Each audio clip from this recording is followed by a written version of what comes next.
외국인들이 한국은 미래도시 같다고 말할 때마다 사람들은 흔히 서울의 고층 빌딩과 최첨단 기술을 떠올립니다. 하지만 그들이 진짜 충격을 받는 순간은 오히려 훨씬 평범한 하루 속에서 시작됩니다. 한국 사람들에겐 너무 당연해서 설명조차 필요 없는 장면들. 그런데 외국인들은 그 장면 앞에서 멈춰서서 묻습니다. 이게 왜 이렇게 자연스럽게 되는 거야? 왜 아무도 불편해하지 않는 거지? 도대체 한국의 일상 속에는 무엇이 숨어 있기에 외국인들은 이곳을 미래도시라고 부르기 시작한 걸까요? 그 이유가 지금부터 드러납니다. 한국 최고라고 댓글을 남겨주세요. 여러분의 구독과 좋아요는 아주 큰 힘이 됩니다. 여기가 정말 2050년입니까? 서울에 도착한 첫날 저녁, 저는 아파트 입구에서 그런 말을 하고 말았습니다. 비행기에서 내린 지 몇 시간밖에 되지 않았고 아직 한국의 유명한 거리도 제대로 걷지 못했는데요. 이상하게도 제 머릿속에서는 이미 미래도시라는 단어가 조용히 흔들리고 있었습니다. 사실 한국에 오기 전까지 저는 그 말을 믿지 않았어요. 인터넷에서 한국은 미래에 살고 있다. 서울은 2050년 같다. 외국인들이 한국 일상을 보고 입을 다물지 못한다. 이런 문장을 자주 봤습니다. 하지만 그런 표현은 조금 과장처럼 들렸죠. 요즘은 어느 나라든 영상을 자극적으로 만들잖아요. 저도 처음에는 그렇게 생각했습니다. 제가 상상한 미래도시는 훨씬 더 거창한 모습이었습니다. 하늘 위로 움직이는 자동차, 사람 대신 안내하는 로봇, 밤에도 나처럼 번쩍이는 초대형 화면, 구름을 찌르는 유리 건물 같은 것들이요. 그런 장면이라면 미래도시라고 부를 수 있겠다고 생각했습니다. 그런데 한국에 다녀온 사람들은 이상하게도 그런 이야기를 하지 않았습니다. 누군가는 버스 정류장을 말했고, 누군가는 아파트를 말했고, 또 누군가는 택배 상자나 횡단보도 이야기를 했습니다. 저는 그게 더 이해가 안 됐습니다. 버스 정류장과 아파트가 왜 미래라는 걸까요? 우리 독일에도 질서 있는 대중교통이 있고 튼튼한 주거 문화가 있습니다. 오래된 도시의 규칙과 공공 시스템에 대한 자부심도 있죠. 그래서 저는 한국이 발전한 나라인 것은 알지만 미래도시라는 말까지는 조금 지나치다고 생각했습니다. 서울에는 손주 부부가 살고 있었습니다. 한국에서 직장을 잡고 아파트 단지에서 아이를 키우며 지내고 있었죠. 손주는 영상통화를 할 때마다 우리 부부에게 꼭 한번 와보라고 했습니다. 그때마다 저는 웃으며 물었어요. 정말 그렇게 특별하니? 한국에 가면 로봇이 커피라도 가져다 주니? 그러면 손주는 늘 비슷하게 대답했습니다. 할아버지, 그런 게 아니에요. 한국에서 진짜 놀라는 건 로봇 같은 게 아니라 사람들이 매일 쓰는 것들이에요. 그 말은 비행기에 오르는 순간까지도 잘 와닿지 않았습니다. 매일 쓰는 것이 놀랍다는 건 무슨 뜻일까요? 특별하면 매일 쓰기 어렵고 매일 쓰면 특별하지 않은 것 아닌가요? 저는 그렇게 생각했습니다. 아내 엘리자베트는 제 옆자리에서 여행 안내서를 넘기며 말했어요. 당신은 또 도시를 검사하러 가는 사람처럼 굴고 있어요. 이번에는 그냥 손주 보러 가는 거예요. 저도 웃었습니다. 하지만 솔직히 말하면 마음 한구석에는 궁금증이 있었습니다. 한국은 정말 미래도시일까? 아니면 빠르고 편리한 것을 좋아하는 사람들이 붙인 멋진 별명일까? 그 답은 공항의 거대한 천장이 아니라 우리가 예상하지 못한 아주 평범한 문 앞에서 시작됐습니다. 인천공항에 내렸을 때 첫인상은 크다보다 흐름이 끊기지 않는다에 가까웠습니다. 긴 비행을 마치고 낯선 나라에 도착하면 보통은 잠깐 멈추게 되잖아요. 어디로 가야 하지? 짐은 어디서 찾지? 환승은 어느 쪽이지? 이런 생각 때문에 눈이 바빠집니다. 그런데 그곳에서는 다음 행동이 계속 눈앞에 놓여 있었습니다. 천장 안내판, 바닥의 표시, 벽면의 방향 화살표, 여러 언어로 이어지는 안내가 우리를 한 번씩 잡아끌었어요. 공항이 우리에게 말을 거는 것 같았습니다. 여기로 오세요. 이제 이쪽입니다. 다음은 여기입니다. 낯선 외국인 노부부가 헤맬 틈이 거의 없었습니다. 저는 속으로 감탄하면서도 일부러 크게 놀라지는 않았습니다. 국제공항이라면 그 정도는 가능하다고 생각했거든요. 인천공항이 훌륭한 공항이라는 이야기는 이미 들었고, 공항은 원래 한 나라가 가장 멋지게 꾸며놓는 첫 얼굴이니까요. 공항철도와 지하철로 이어지는 동선도 비슷했습니다. 낯선 역 이름들이 이어졌지만 표지판과 노선 안내, 스크린도어, 반복되는 안내 방송 덕분에 우리가 완전히 길을 잃는 느낌은 들지 않았습니다. 엘리자베트가 제 팔을 살짝 잡고 말했어요. 이상하네요. 처음 온 나라인데 계속 누가 다음 발걸음을 알려주는 것 같아요. 저는 고개를 끄덕이면서도 이렇게 말했습니다. 공항과 지하철은 대도시라면 잘해놓을 수 있지. 진짜 생활은 밖으로 나가봐야 알지. 그때까지만 해도 저는 여전히 방어적이었습니다. 한국이 편리하다는 건 인정할 수 있었지만 미래도시라는 말에는 아직 마음을 내주고 싶지 않았습니다. 미래라면 조금 더 대단한 장면이 나와야 한다고 생각했죠. 손주 부부는 서울 쪽에서 차로 우리를 마중 나왔습니다. 반가운 인사를 나누고 짐을 싣고 우리는 손주가 사는 아파트 단지로 향했습니다. 창밖으로는 높은 건물과 넓은 도로, 빽빽한 간판과 아파트 숲이 지나갔습니다. 빠른 도시라는 느낌은 분명했지만 저는 여전히 이런 풍경만으로는 놀라지 않았습니다. 그러다 단지 입구에 도착했을 때였습니다. 차가 속도를 줄이고 진입로 앞에 멈추기도 전에 앞쪽 차단기가 부드럽게 올라갔습니다. 손주가 창문을 내리지도 않았고 경비실에 말을 걸지도 않았고 어떤 버튼을 누른 것도 아니었습니다. 그냥 차가 가까이 다가가자 문이 우리를 알아본 것처럼 열렸습니다. 저는 순간적으로 몸을 앞으로 기울였습니다. 그리고 차가 안으로 들어간 뒤에도 뒤돌아보며 내려가는 차단기를 바라봤습니다. 잠깐만요. 방금 우리가 뭘 한 겁니까? 손주가 웃으며 말했습니다. 아무것도 안 하셨어요. 차량 번호를 미리 등록해두면 입구에서 자동으로 인식해요. 방문 차량도 등록해두면 바로 들어올 수 있고요. 엘리자베트가 저보다 먼저 놀란 목소리를 냈습니다. 그럼 문이 차 번호를 보고 알아서 열어준 거예요? 손주는 너무 당연하다는 듯 고개를 끄덕였습니다. 그 반응이 오히려 더 충격이었습니다. 우리에게는 방금 작은 마술처럼 보였는데 손주에게는 매일 아파트에 들어올 때마다 지나가는 평범한 절차였던 겁니다. 저는 그 순간 조금 부끄러울 정도로 조용해졌습니다. 왜냐하면 제가 기다리던 미래는 하늘 위나 거대한 광장에 있을 거라고만 생각했기 때문입니다. 그런데 한국에서 처음 저를 멈춰 세운 것은 로봇도 아니고 초고층 빌딩도 아니었습니다. 아파트 단지 입구의 차단기였습니다. 방문객이 오기 전에 등록되고 차가 가까이 오면 번호를 읽고 별도의 설명 없이 문을 열어주는 아주 짧은 순간이었죠.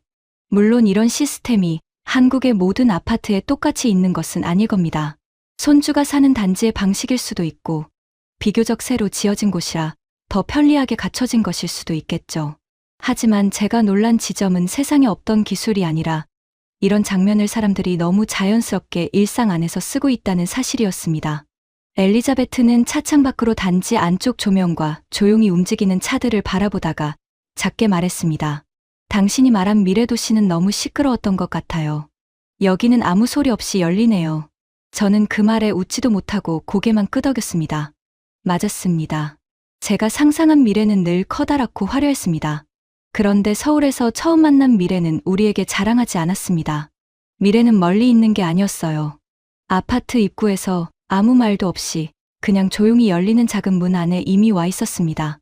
그날 밤, 저는 손주 집으로 올라가면서 계속 같은 생각을 했습니다. 한국 사람들이 매일 지나치는 이 입구에서 외국인인 우리는 벌써 기준이 조금 흔들렸습니다. 이게 특별한 체험이 아니라 집에 들어가는 평범한 과정이라고? 그 질문이 머릿속에 남았습니다. 그리고 그때는 몰랐습니다. 이 작은 차단기가 끝이 아니라 시작이었다는 것을요. 한국의 미래도시는 우리를 놀라게 하려고 크게 소리치는 곳이 아니었습니다. 오히려 너무 평범한 곳에서 너무 조용하게 이미 사람들의 하루 속으로 들어와 있었습니다. 다음 날 아침, 저는 아직도 전날 저녁의 차단기 장면을 떠올리고 있었습니다. 아무 말도 하지 않았는데 차 번호를 읽고 조용히 열리던 그 문이 계속 머릿속에 남아 있었어요. 하지만 솔직히 말하면 저는 아직 마음 한쪽에서 유보하고 있었습니다. 그래도 그건 새 아파트 단지라서 가능한 일 아닐까. 한국 전체를 미래도시라고 부르기에는 아직 이르지 않을까. 손주는 우리에게 동네를 조금 걸어보고 버스를 타자고 했습니다. 저는 반가웠습니다.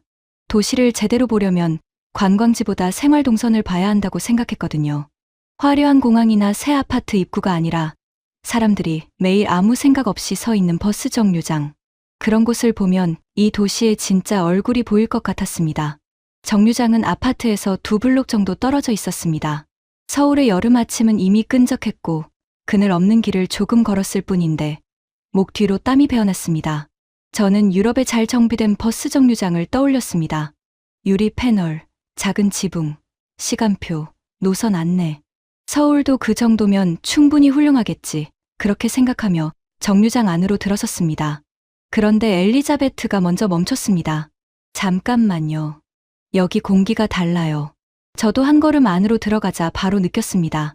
바깥의 후텁지근한 공기와 달리 정류장 안쪽에서는 서늘한 기운이 발끝부터 올라왔습니다. 단순히 그늘이라서 시원한 것이 아니었습니다. 냉방이 되고 있었습니다. 버스 정류장에서요. 엘리자베트가 벤치에 앉더니 놀란 얼굴로 저를 불렀습니다. 저도 옆에 앉아보았습니다. 의자에서 은근히 차가운 기운이 올라왔습니다. 너무 강하지도 않고 몸이 놀랄 만큼 차갑지도 않았어요. 오래 걸은 사람이 잠깐 숨을 고를 수 있을 만큼 조용히 체온을 낮춰주는 느낌이었습니다. 저는 손바닥으로 벤치 표면을 짚어보고 다시 아래쪽을 내려다봤습니다. 손주가 웃으며 말했습니다. 여기는 냉난방이 되는 벤치라고요. 여름에는 시원하고 겨울에는 따뜻하게 기다릴 수 있는 곳도 있다고 했습니다. 그때 제 시선이 옆 화면으로 옮겨갔습니다. 버스 번호와 도착 시간이 계속 바뀌고 있었습니다. 어떤 버스가 몇 분 뒤에 오는지, 지금 어디쯤 있는지 눈으로 바로 알 수 있게 표시되어 있었죠. 화면 속 숫자가 줄어드는 것을 보고 있으면 보이지 않는 거리 어딘가에서 버스가 실제로 우리 쪽으로 다가오고 있다는 느낌까지 들었습니다. 예전 같으면 정류장에서 가장 답답한 일은 기다림 그 자체였습니다. 버스가 오는지, 방금 지나간 건지, 10분을 더 기다려야 하는지 모르면 사람은 괜히 초조해집니다. 그런데 이곳에서는 기다림도 정보가 되어 있었습니다. 엘리자베트는 유리벽 안쪽을 둘러보며 말했습니다. 여기는 바람을 피하는 곳이 아니라 작은 방 같아요. 그 말이 맞았습니다. 정류장 안에는 공기가 답답하게 고여있지 않았고 공기정화 장치가 있다는 설명도 보였습니다. 손주는 공공무선 인터넷도 잡힌다고 알려주었고 한쪽에는 휴대폰을 충전할 수 있는 자리도 있었습니다. 저는 벤치, 화면, 유리벽, 충전자리, 그리고 유리 너머로 지나가는 사람들을 차례로 바라봤습니다. 그 사람들이 더 놀라웠습니다. 서울 시민들은 이 정류장에 들어오면서 멈추거나 두리번거리거나 감탄하지 않았습니다. 가방을 고쳐 메고 화면을 힐끗 보고 그냥 앉거나 서 있었습니다. 젊은 사람도, 아이를 데리고 나온 사람도, 장바구니를 든 사람도 너무 자연스러웠습니다. 우리에게는 작은 미래형 대기실처럼 보이는 곳이 이곳 사람들에게는 그냥 버스를 기다리는 장소였던 겁니다. 그런데 제가 더 오래 바라본 것은 장치 자체가 아니라 그 장치를 대하는 사람들의 표정이었습니다. 한 남자는 이어폰을 낀 채 들어와 화면을 한번 보고는 바로 벤치 끝에 앉았습니다. 교복을 입은 학생들은 서로 이야기를 나누면서도 도착 시간을 확인했고 유모차를 끌고 온 젊은 엄마는 아이의 모자를 고쳐주며 자연스럽게 서늘한 안쪽으로 들어왔습니다. 누구도 이곳이 대단하다고 말하지 않았습니다. 누구도 의자 아래를 들여다보거나 저처럼 손바닥으로 벤치를 눌러보지 않았습니다. 저는 그 차이가 이상하게 크게 느껴졌습니다. 여행자인 우리는 하나하나가 새로웠지만 그들에게는 이미 몸이 알고 있는 절차였습니다. 더우면 안으로 들어가고 화면을 보고 충전이 필요하면 꽂고 버스가 오면 나가는 것. 그 행동에는 설명도 감탄도 없었습니다. 마치 집 현관에서 신발을 신는 것처럼 자연스러웠죠. 바로 그 아무렇지 않음이 제 기준을 더 세게 흔들었습니다. 미래가 정말 도착했다면 사람들은 처음엔 놀라겠지만 시간이 지나면 결국 이렇게 쓸지도 모릅니다. 더 이상 미래라고 부르지 않고 그냥 아침 출근길이라고 부르면서요. 저도 모르게 웃으며 말했습니다. 이건 버스 정류장이 아니라 작은 공항 라운지 같군요. 엘리자베트가 고개를 끄덕이며 덧붙였습니다. 공항 라운지는 돈을 내거나 비행기를 타야 들어가는데 여기는 버스를 기다리면 누구나 앉을 수 있다고요. 저는 그 말을 듣는 순간 전날 저녁에 유보를 조금 내려놓았습니다. 아파트 차단기는 특별한 단지라서 그럴 수 있다고 생각했습니다. 그런데 동네 버스 정류장이 이렇다면 이야기가 달라집니다. 이건 전시용이 아니었습니다. 그냥 사람들의 하루 속에 들어와 있는 정류장이었습니다. 버스가 도착했을 때 저는 조금 아쉬운 마음까지 들었습니다. 정류장을 더 보고 싶었거든요. 버스에 올라 자리에 앉아서도 한동안 창밖을 바라봤습니다. 다음 사람들이 들어와 앉고 화면을 보고 아무렇지 않게 서 있는 모습이 보였습니다. 미래는 사람들이 감탄할 때 오는 게 아닐지도 모르겠습니다. 사람들이 아무렇지 않게 쓸 때 그게 이미 도착해 있는 거겠죠. 그날 오후 우리는 시장 구경을 마치고 동네 골목과 큰 길을 오가며 조금 더 걸었습니다. 저는 계속 휴대폰을 확인했습니다. 서울의 간판은 많았고 골목은 낯설었고 길 이름은 아직 제게 쉽게 들어오지 않았습니다. 지도 앱으로 방향을 보고 번역 앱으로 메뉴를 확인하고 손주와 떨어질 때를 대비해 연락창도 열어두었습니다. 그러다 화면 위쪽에 빨간 표시가 떴습니다. 배터리 2%. 그 숫자를 보는 순간 저는 서울 한가운데서 작은 절벽 앞에 선 기분이 들었습니다. 독일에서도 휴대폰 배터리가 꺼지는 일은 흔합니다. 하지만 낯선 도시에서는 의미가 달랐습니다. 지도도 휴대폰 안에 있고 번역도 휴대폰 안에 있고 연락 방법도 휴대폰 안에 있었습니다. 그 작은 화면이 꺼지면 도시와 이어진 끈 하나가 끊어지는 것처럼 느껴졌습니다. 제가 당황한 표정으로 손주에게 말하자 손주는 놀라지 않았습니다. 잠깐만요 하고 주변을 둘러보더니 가까운 편의점 쪽으로 걸어갔습니다. 가게 문 옆에는 보조 배터리를 빌릴 수 있는 대여 기기가 있었습니다. 앱이나 카드로 꺼내서 쓰고 다른 곳에 반납할 수 있다고 했습니다. 서울의 편의점과 카페 주변에서 이런 기기를 어렵지 않게 볼 수 있다고요. 손주가 조작해서 보조 배터리 하나를 꺼냈고 저는 선을 꽂았습니다. 꺼질 듯하던 화면에 충전 중 표시가 떠올랐습니다. 2%에서 3%, 4%로 숫자가 천천히 올라가는 것을 보는데 이상하게 안도감보다 감탄이 먼저 왔습니다. 저는 웃으며 물었습니다. 한국에서는 휴대폰 배터리까지 도시가 챙기는 겁니까? 손주는 또 웃었습니다. 하지만 저는 정말로 그렇게 느꼈습니다. 이건 단순히 충전기가 있어서 편하다는 이야기가 아니었습니다. 지금 시대에는 길 찾기, 번역, 결제, 사진, 연락, 약속 확인이 모두 휴대폰을 통과합니다. 외국인 여행자에게 휴대폰은 작은 통역사이자 지도이고 가족과 이어진 전화선이죠. 그런데 한국의 도시는 그 작은 기계가 꺼질 때 생기는 불안을 이미 알고 있는 것처럼 보였습니다. 물론 어느 곳에서나 항상 완벽하게 충전할 수 있다는 뜻은 아닐 겁니다. 모든 길모퉁이에 같은 시설이 있는 것도 아니겠죠. 하지만 제가 본 서울의 인상은 분명했습니다. 사람들이 실제로 자주 겪는 불편을 도시가 빠르게 알아채고 생활 속 여러 장소의 해결 방법을 흩어놓는다는 것이었습니다. 공공무선 인터넷, 충전 자리, 보조 배터리 대여 같은 것들이 따로 있는 편의가 아니라 하나의 생활 인프라처럼 느껴졌습니다. 엘리자베트가 제 옆에서 말했습니다. 당신이 찾던 미래는 하늘 위에 없네요. 사람들 손안에 있는 작은 배터리 옆에 있네요. 저는 고개를 끄덕였습니다. 어제는 차가 아파트 문을 열었고 오늘은 정류장이 기다림을 바꾸었고 이제는 휴대폰 배터리의 불안까지 도시가 받아내고 있었습니다. 한국은 로봇을 보여주며 놀라라고 하지 않았습니다.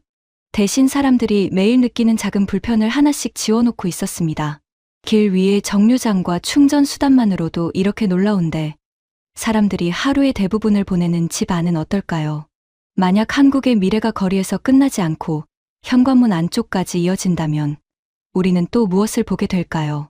저는 손주 아파트 현관 안으로 들어서면서도 사실 큰 기대를 하지는 않았습니다. 조금 더 깔끔한 가전제품, 조금 더 편한 버튼, 유럽에서도 요즘 자주 말하는 스마트홈 정도를 떠올렸습니다. 그런데 거실로 들어오자마자 제 걸음이 벽 앞에서 멈췄습니다. 넓은 창도 새 가구도 아니었습니다. 거실 벽 한쪽에 붙어있는 작은 화면이 제 눈을 붙잡았습니다. 처음에는 그냥 인터폰이라고 생각했습니다. 방문자가 오면 얼굴을 확인하고 문을 열어주는 정도겠지요. 독일에도 그런 장치는 있으니까요. 하지만 손주가 그 화면을 가볍게 터치하자 제 생각이 바로 틀렸다는 걸 알았습니다. 화면 안에는 조명, 난방, 방문자 확인, 경비실 연결 같은 메뉴가 차례로 보였습니다. 조금 더 넘기자 엘리베이터 호출과 알림도 들어 있었습니다. 손주는 외출할 때 여기서 엘리베이터를 미리 부르고 방마다 난방을 조절하고 아파트 공지나 택배 알림도 확인한다고 했습니다. 저는 손가락으로 그 화면을 가리키며 물었습니다. 이 벽 하나로 집과 아파트 전체가 연결되는 겁니까? 손주는 웃으며 고개를 끄덕였습니다. 물론 모든 한국 아파트가 다 똑같은 것은 아니고 특히 이런 기능은 신축 단지에서 더 잘 보인다고 덧붙였습니다. 하지만 제게 중요한 것은 전국 어디에나 있느냐가 아니었습니다. 제가 놀란 것은 집 안의 벽이 더 이상 벽처럼 보이지 않았다는 점이었습니다. 그 벽은 거실만 바라보는 장치가 아니라 현관과 복도와 엘리베이터와 경비실까지 조용히 이어지는 작은 관제실 같았습니다. 엘리자베트도 한참 동안 화면을 바라보다가 말했습니다. 집 안평면이 도시를 조종하는 것 같군요. 저는 그 말에 고개를 끄덕였습니다. 우리가 상상했던 미래 도시는 거대한 중앙 통제실이나 영화 속 홀로그램 화면 같은 것이었습니다. 그런데 한국에서 본 미래는 가족이 앉아 있는 거실 벽에 조용히 붙어 있었습니다. 특별히 과시하지도 않고 큰 소리를 내지도 않았습니다. 그냥 사람들이 외출하기 전, 손님이 오기 전, 난방을 켜기 전 매일 한 번씩 만지는 생활의 일부가 되어 있었죠. 그날 저녁, 손주는 다음날 아침 먹을 과일과 몇 가지 생필품을 휴대폰으로 주문했습니다. 저는 화면을 보고도 크게 놀라지 않았습니다. 온라인 주문은 어느 나라에나 있으니까요. 빠른 배송도 이제 완전히 낯선 이야기는 아니었습니다. 그래서 속으로 생각했습니다. 아, 이건 그냥 편리한 쇼핑 이야기겠구나. 하지만 진짜 놀라움은 다음날 아침 현관문을 열었을 때 왔습니다. 문 앞에는 상자와 봉투가 조용히 놓여 있었습니다. 누군가 새벽에 다녀간 흔적만 남기고 사라진 것처럼요. 과일은 상하지 않게 포장되어 있었고 생필품도 깔끔하게 정리되어 있었습니다. 그런데 더 이상한 것은 그 물건들이 너무 자연스럽게 그대로 있다는 사실이었습니다. 저는 거의 반사적으로 물었습니다. 문 앞에 두고 갔는데 아무도 가져가지 않았다고요? 손주는 이 단지에서는 공동현관 보안과 현관 앞 배송 문화, 도착 알림, 그리고 서로의 생활을 존중하는 신뢰가 함께 작동한다고 설명했습니다. 월패드가 택배를 직접 조종하는 것은 아니었습니다. 누가 오는지 확인할 수 있는 주거 시스템, 외부인이 쉽게 오갈 수 없는 공동현관, 배송이 도착했다는 알림, 문 앞에 놓아도 된다는 사람들의 익숙한 약속이 겹쳐져 이런 장면을 만드는 것이었습니다. 저는 그 상자를 들고 들어오면서 이상한 감정을 느꼈습니다. 이것은 단순히 밤에 주문했는데 아침에 왔다는 속도의 문제가 아니었습니다. 빠르다는 것만으로는 설명되지 않았습니다. 더 놀라운 것은 물건이 문 앞까지 왔고 그 문 앞이라는 아주 사적인 경계에서 사회의 신뢰가 멈추지 않았다는 점이었습니다. 집 안평면은 아파트와 연결되어 있었고 현관문 앞에는 보이지 않는 약속이 놓여 있었습니다. 한국의 미래도시는 거실 화면에서 끝나는 것이 아니라 문 앞 상자 하나까지 이어지고 있었던 겁니다. 저는 현관 앞에 놓인 상자를 보며 이상하게도 속도보다 조용함을 먼저 느꼈습니다. 문을 열기 전까지 집 안은 평소처럼 조용했고 복도에도 특별한 소란은 없었습니다. 그런데 그 조용한 문 하나 바깥에 누군가의 이동, 주문 확인, 배송 알림, 공동현관의 통과, 이웃들의 묵묵한 약속이 모두 겹쳐져 있었습니다. 상자는 그저 물건이 아니라 이 생활권 안에서는 서로의 문 앞을 함부로 침범하지 않는다는 믿음의 표시처럼 보였습니다. 엘리자베트는 과일 봉투를 들고 한동안 말을 하지 않았습니다. 낯선 나라에서 남의 집 현관 앞에 물건이 그대로 남아있다는 사실은 단순히 치안이 좋다는 한마디로 끝낼 수 없었습니다. 사람들은 바쁘게 살고 배송은 빠르게 움직이고 아파트의 장치는 알림을 보내지만 마지막에는 결국 서로가 지켜주는 작은 선이 있어야 했습니다. 저는 그 선이 보이지 않아서 더 놀라웠습니다. 벽의 화면은 눈에 보였고 공동현관도 눈에 보였지만 문 앞 상자를 그대로 두는 마음은 보이지 않았습니다. 그런데 바로 그 보이지 않는 마음이 이 장면을 완성하고 있었습니다. 엘리자베트가 상자를 안으로 들이며 말했습니다. 우리가 자는 동안 도시가 배달을 맞춰뒀네요. 저는 그때 처음으로 조금 이상한 생각을 했습니다. 한국은 물건을 사는 순간만 빠른 도시일까? 아니면 그 물건을 쓰고 난 뒤 버리는 순간까지도 이런 식으로 정리해 두었을까? 그 질문의 답은 오래 기다리지 않아도 됐습니다. 아침을 먹고 난 뒤 손주는 분리수거할 것과 음식물 쓰레기를 챙기며 우리에게 같이 내려가 보겠느냐고 했습니다. 저는 웃었습니다. 독일 사람에게 분리수거장을 보여주겠다는 말이 조금 재미있게 들렸거든요. 독일도 분리수거 문화가 아주 강한 나라입니다. 종이, 유리, 플라스틱, 보증금 병 같은 것들이 오래된 생활 질서 안에 들어와 있죠. 그래서 저는 한국의 재활용장을 본다고 해서 크게 놀랄 일은 없을 거라고 생각했습니다. 하지만 아파트 아래로 내려가 재활용장에 들어선 순간 저는 또 한 번 말을 줄였습니다. 종이, 플라스틱, 캔, 비닐, 스티로폼이 구역별로 나뉘어 있었고 사람들은 익숙하게 자기 손에 든 것들을 알맞은 곳에 넣고 있었습니다. 누가 크게 지시하지 않아도 동선이 정해져 있는 것처럼 움직였습니다. 포장 상자는 접어서 쌓고 병은 따로 두고 비닐은 비닐대로 모았습니다. 여기까지는 독일에서도 볼 수 있는 질서와 닮아 있었습니다. 그래서 저는 이것을 한국이 독일보다 낫다거나 독일이 뒤처졌다는 식으로 느끼지 않았습니다. 오히려 다르다고 느꼈습니다. 독일의 분리수거가 오래 쌓인 규칙과 습관의 느낌이라면 한국 아파트의 재활용장은 공동주거의 매일 동선 안에 들어온 작은 시스템처럼 보였습니다. 엘리베이터를 타고 내려와 정해진 공간을 지나고 다시 집으로 올라가는 그 짧은 길 안에 생활의 정리가 들어가 있었습니다. 그리고 음식물 쓰레기 배출구 앞에서 그 차이는 더 또렷해졌습니다. 손주는 작은 카드나 태그를 대고 뚜껑을 열었습니다. 음식물 쓰레기를 넣자 무게가 표시되었습니다. 사용한 주민과 배출량이 기록되고 버린 만큼 수수료가 계산되는 방식이라고 했습니다. 음식물 쓰레기 한 봉지를 버리는 일이 카드 한 번 터치, 무게 측정, 기록까지 하나로 이어지는 겁니다. 엘리자베트가 낮은 목소리로 말했습니다. 한국은 물건을 사는 순간만 빠른 게 아니라 버리는 순간까지 계산하는군요. 정말 그랬습니다. 전날 밤에는 휴대폰으로 주문한 물건이 새벽에 문 앞까지 왔습니다. 그리고 그 물건을 먹고 쓰고 포장을 뜯은 뒤에는 다시 재활용장과 음식물 배출 시스템 안으로 들어갔습니다. 사는 순간, 받는 순간, 쓰는 순간, 버리는 순간이 각각 따로 떨어져 있지 않았습니다. 한국의 공동주거 안에서는 그 모든 순간이 사람들의 동선 속에 조용히 연결되어 있었습니다. 제가 놀란 것은 쓰레기장이 특별히 화려해서가 아니었습니다.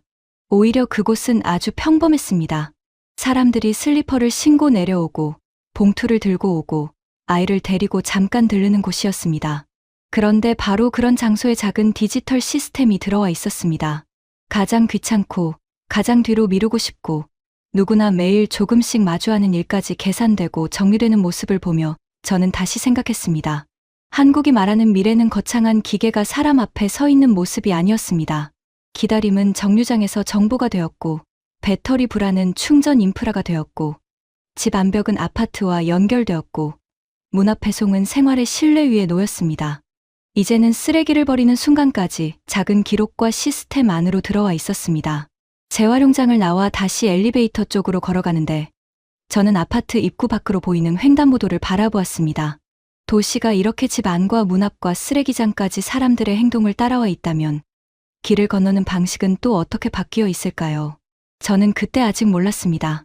잠시 뒤 신호등마저 사람들의 눈높이가 아니라 사람들이 실제로 내려다보는 바닥으로 내려와 있을 줄은요. 재활용장을 나와 단지 밖으로 걸어 나오던 시간은 저녁 무렵이었습니다. 하늘은 완전히 어둡지는 않았지만 건물 사이로 불빛이 하나둘 켜지고 있었고 길 위의 사람들은 퇴근길과 산책길이 섞인 얼굴로 움직이고 있었습니다. 저는 조금 전 본 음식물 배출기의 화면을 계속 떠올리고 있었습니다. 물건을 사고, 받고, 쓰고, 버리는 순간까지 작은 시스템으로 이어지는 도시라니요. 그 정도면 놀랄 일은 다 본 것 같았습니다. 그런데 한국은 이상하게도 제가 마음을 놓는 순간마다 또 다른 장면을 보여주었습니다. 우리는 큰 길 앞 횡단보도에 섰습니다. 처음에는 정말 평범한 횡단보도라고 생각했습니다. 차들이 지나가고 사람들은 신호를 기다리고 건너편에는 버스 정류장과 편의점 불빛이 보였습니다. 독일에서도 매일 보는 도시의 장면이었죠. 저는 자연스럽게 위쪽 신호등을 보려고 고개를 들었습니다. 그런데 제 시선보다 먼저 발밑에서 붉은 빛이 눈에 들어왔습니다. 처음에는 그냥 바닥 조명인 줄 알았습니다. 보도에 박힌 장식용 빛 같은 것이려니 했습니다. 그런데 자세히 보니 아니었습니다. 횡단보도 앞 바닥에 길게 들어온 빛은 위에 있는 보행 신호와 맞춰 움직이고 있었습니다. 빨간 빛이 발끝에서 조용히 빛나다가 신호가 바뀌는 순간 초록빛으로 바뀌었습니다. 저는 원래 신호등을 받고 다시 바닥을 내려다봤습니다. 그리고 저도 모르게 말했습니다. 신호등이 땅으로 내려왔군요. 손주는 그 말에 웃더니 요즘 이런 바닥형 신호등이나 보행 안내 장치가 여러 곳에 생기고 있다고 설명했습니다. 스마트폰을 보며 걷는 사람들, 키가 작은 아이들, 밤길에 신호를 놓치기 쉬운 보행자들을 위해서라고 했습니다. 어떤 곳은 차량 접근을 알려주거나 어두운 시간에 보행자를 더 잘 보이게 하는 장치도 함께 들어간다고 했습니다. 처음 그 설명을 듣고 저는 오래된 생각을 먼저 했습니다. 사람이 길을 건널 때는 당연히 고개를 들고 신호등을 봐야 하는 것 아닌가? 스마트폰을 보며 걷는 습관을 도시가 맞춰줘야 하는 걸까? 아이들에게도 신호등을 잘 보라고 가르치는 것이 먼저 아닐까? 제 머릿속에서는 그런 질문들이 빠르게 지나갔습니다. 하지만 바로 그 순간 오늘 본 장면들이 한 줄로 이어졌습니다. 버스 정류장에서 그랬습니다. 한국은 사람들에게 더운 날에도 그냥 참고 기다리라고만 하지 않았습니다. 기다림이 생기는 바로 그 자리에 시원한 의자와 도착 정보와 충전 기능을 놓아두었습니다. 휴대폰 배터리가 거의 꺼졌을 때도 그랬습니다. 스마트폰을 덜 쓰라고 말하기보다 이미 스마트폰으로 길을 찾고 번역하고 결제하는 시대라는 사실을 인정하고 그 불안을 줄이는 방법을 도시 안에 깔아두고 있었습니다. 집 안에서도 마찬가지였습니다. 거실 벽에 월패드는 사람이 복도로 나가 확인해야 할 일들을 집 안으로 끌어왔습니다. 엘리베이터, 방문자, 난방, 알림이 벽 하나에 모여 있었습니다. 문 앞 택배는 바쁜 시간에 맞춰 생활이 움직이는 방식이었고 재활용장의 카드 태그는 가장 귀찮은 버리는 순간까지 생활 동선 안에서 정리해주는 방식이었습니다. 그리고 이제 신호등까지 바닥으로 내려와 있었습니다. 저는 그제야 조금 다르게 보였습니다. 한국이 사람을 게으르게 만든다는 생각이 아니었습니다. 오히려 반대였습니다. 한국은 사람들이 실제로 어떻게 사는지 아주 가까이에서 보고 있는 도시 같았습니다. 사람들이 어디에서 기다리는지, 무엇을 가장 자주 확인하는지, 어느 순간에 불안해하는지, 어떤 길에서 시선을 내리는지, 그런 실제 행동들을 먼저 본 뒤에 기술을 그 자리로 내려놓는 것 같았습니다. 위에 있는 신호등은 여전히 중요했습니다. 사람은 고개를 들어야 하고 길을 건널 때 조심해야 합니다. 하지만 한국의 바닥 신호는 그 당연한 말만 반복하지 않았습니다. 혹시 고개를 숙인 사람이 있다면, 혹시 아이가 위쪽 신호를 놓친다면, 혹시 밤길에 빛이 부족하다면 도시가 한 번 더 알려주겠다는 표시처럼 보였습니다. 엘리자베트는 바닥에 빨간 빛이 초록빛으로 바뀌는 순간을 보며 조용히 말했습니다. 미래가 사람들 머리 위에 있는 게 아니라 발밑까지 내려왔네요. 저는 그 말을 듣고 한참 동안 횡단보도를 바라봤습니다. 사람들이 초록빛을 따라 자연스럽게 길을 건넜습니다. 누군가는 휴대폰을 들고 있었고, 누군가는 아이 손을 잡고 있었고, 누군가는 장바구니를 들고 있었습니다. 그 사람들에게 이 장면은 특별한 구경거리가 아닌 듯했습니다. 아무도 멈춰 서서 사진을 찍지 않았고, 아무도 감탄하지 않았습니다.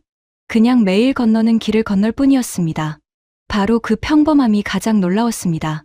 그 횡단보도 앞에서 저는 하루 동안 본 장면들을 다시 거꾸로 걸어보는 기분이 들었습니다. 아파트 입구에 차단기는 차가 도착하는 순간을 미리 알아보았고, 정류장은 기다리는 사람의 몸과 시간을 돌보았습니다. 충전기기는 꺼져가는 휴대폰을 다시 도시와 연결했고, 거실 벽의 화면은 집 안과 복도를 한 장의 화면 안에 붙여놓았습니다. 문 앞 상자는 속도와 신뢰가 만나야만 가능한 장면이었고, 재활용장의 카드 태그는 먹고 난 뒤의 작은 책임까지 숫자가 아니라 생활 습관으로 바꿔놓았습니다. 이 모든 장면은 서로 다른 곳에 있었지만 이상하게 같은 문장을 말하고 있었습니다. 사람을 기술적으로 억지로 끌고 가는 것이 아니라 사람이 이미 서 있는 자리로 기술이 다가온다는 문장이었습니다. 그래서 바닥 신호등은 마지막 장면처럼 느껴졌습니다. 위에 있던 빛이 아래로 내려온 것처럼 한국에서 본 여러 시스템도 높은 전시관이나 연구소가 아니라 정류장, 현관, 복도, 쓰레기장, 횡단보도까지 내려와 있었습니다. 저는 그제야 전날부터 쌓인 감탄들이 하나의 답으로 모이는 것을 느꼈습니다. 미래 도시는 눈부신 하나의 장면이 아니라 하루의 작은 순간들이 끊기지 않게 이어질 때 만들어지는 것이었습니다. 그날 밤 숙소로 돌아와서도 저는 바닥에 빛나던 신호를 자꾸 떠올렸습니다. 신호등이 땅으로 내려왔다는 말은 농담처럼 나왔지만 사실은 한국이라는 도시를 설명하는 말처럼 느껴졌습니다. 미래가 높은 곳에서 사람을 내려다보는 것이 아니라 사람들이 실제로 보는 곳으로 내려온 도시. 저는 그날 처음으로 한국은 정말 미래 도시일지도 모른다고 인정했습니다. 다만 제가 생각했던 미래 도시와 모양이 전혀 달랐을 뿐입니다. 귀국 전날 밤, 우리는 독일에 있는 오래된 친구와 영상통화를 했습니다. 친구는 우리가 한국에 간 뒤로 계속 궁금해했습니다. 화면이 연결되자마자 그는 웃으며 물었습니다. 그래서 서울은 정말 미래도시 같았나? 로봇이 길거리에서 커피라도 가져다 주던가. 저도 웃었습니다. 예전에 저라면 초고층 건물이나 전광판, 빠른 지하철 이야기를 먼저 했을지도 모릅니다. 하지만 그 순간 제 머릿속에 떠오른 것은 로봇이 아니었습니다. 더운 날씨에 앉자 시원한 기운이 올라오던 버스 정류장의 의자였습니다. 벽 하나로 방문자를 보고 난방을 조절하고 엘리베이터를 부르던 손주 지퍼실의 작은 화면이었습니다. 그리고 새벽에 문 앞에 조용히 놓여있던 택배 상자가 떠올랐습니다. 누군가 밤사이 도시를 지나 우리 현관문 앞까지 물건을 가져다 놓았고 아침까지 그대로 남아있던 그 장면 말입니다. 재활용장에서 카드 태그를 대고 음식물 쓰레기를 버리던 순간도 떠올랐습니다. 무게가 표시되고 기록이 남고 버리는 일마저 생활의 작은 시스템 안으로 들어가 있던 모습이었습니다. 마지막으로 떠오른 것은 바닥으로 내려온 신호등이었습니다. 사람들이 실제로 내려다보는 발밑에서 빨간 빛과 초록빛이 바뀌던 장면이었습니다. 저는 친구에게 말했습니다. 로봇은 못 봤네. 대신 한국에서는 미래가 너무 평범한 곳에 있더군. 친구는 무슨 말이냐는 표정으로 웃었습니다. 그래서 저는 하나씩 설명했습니다. 버스 정류장이 작은 대기실처럼 움직이고 아파트 벽면이 집과 단지를 연결하고 문 앞 배송이 생활의 실내 위에 놓이고 쓰레기장에는 카드 태그와 무게 측정이 있고 횡단보도 신호는 발밑에서도 빛난다고요. 엘리자베트가 옆에서 덧붙였습니다. 놀라운 건 그게 관광객을 위한 특별 체험관이 아니라는 거예요. 그냥 동네 정류장이고 손주가 사는 아파트고 집 근처 골목이었어요. 사람들이 매일 쓰는 일상이었어요. 그 말이 정확했습니다. 한국에서 제가 본 것들은 하나하나만 떼어놓으면 아주 거대한 기술처럼 보이지 않을 수도 있습니다. 의자, 벽면 화면, 택배 상자, 카드 태그, 바닥 조명. 이름만 들으면 너무 작고 평범합니다. 하지만 그 작은 것들이 기다림과 이동, 집안일과 배송, 버리는 일과 길 건너기까지 이어져 있었습니다. 사람의 하루가 닿는 곳마다 미래가 조금씩 붙어 있는 느낌이었습니다. 저는 친구에게 마지막으로 이렇게 말했습니다. 한국의 미래는 하늘 위에 있지 않았네. 매일 지나치는 곳에 있었어. 정류장에 앉을 때, 현관문을 열 때, 쓰레기를 버릴 때, 횡단보도 앞에 설 때 말이야. 통화를 끊고 나서도 저는 한동안 창밖에 서울 불빛을 바라봤습니다. 처음 한국에 오기 전, 저는 2050년이라는 말을 과장이라고 생각했습니다. 미래 도시라면 멀리서도 눈에 띄는 거대한 장면이 있어야 한다고 믿었습니다. 그런데 한국은 그런 식으로 미래를 보여주지 않았습니다. 오히려 너무 자연스럽게 사람들이 매일 쓰는 자리마다 미래를 놓아두고 있었습니다. 그래서 더 놀라웠습니다. 특별해서 놀라운 것이 아니라 특별하지 않아서 더 놀라웠습니다. 한국 사람들은 그 정류장에 그냥 앉고 월패드를 그냥 누르고 문 앞 상자를 그냥 들여놓고 카드 태그를 그냥 대고 바닥 신호를 그냥 따라 건넜습니다. 그들에게는 생활이었지만 제게는 기준이 무너지는 장면들이었습니다. 그때 저는 비로소 이해했습니다. 한국은 미래를 기다리는 나라가 아니었습니다. 미래를 멀리 세워두고 언젠가 올 것이라고 말하는 나라가 아니었습니다. 한국은 이미 도착한 미래를 너무 일상적으로 써버리고 있는 나라였습니다. 서울에서 보낸 마지막 밤이었습니다.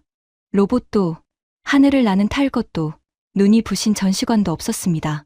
하지만 저는 분명히 뭔가를 보고 왔습니다. 정류장 벤치의 냉기, 바닥에서 빛나던 신호, 새벽에 아무 일 없이 놓여있던 상자, 카드 한 번에 무게가 찍히던 재활용장, 거실 벽의 작은 화면. 한국 사람들이 매일 지나치는 것들이었습니다. 너무 익숙해서 오히려 잘 모르는 것들이었습니다. 하지만 저에게는 그것들이 전부 2050년처럼 느껴졌습니다.